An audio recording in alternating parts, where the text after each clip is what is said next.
జరిగింది. సాక్ష్యం చెప్తాను, జాగ్రత్తగా వినాలి. స్తోత్రం చెప్పండి గట్టిగా. మా అమ్మగారు మా నాన్నగారు గతంలో యేసు ప్రభు నమ్మల. వారు అన్యులు ఒకప్పుడు దేవుని ఎరగని వారు, దేవుని తెలుసుకునేని వారు.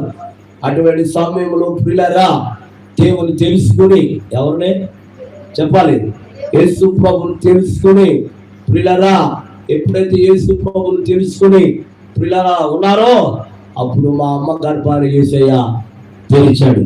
తెరిచిన తర్వాత ముందు అన్నయ్య, తర్వాత నేను, తర్వాత చెల్లి.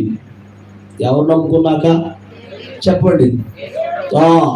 మా అమ్మగారు మా నాన్నగారు బాప్తిసం పొందారు. తర్వాత రెండోది ఏంటంటే, నన్ను మా చెల్లిని బడిలో జాయిన్ చేశారు. బడికి వెళ్తున్నా. అమ్మ నాన్న పనికి వెళ్ళేవారు, అన్నయ్య పని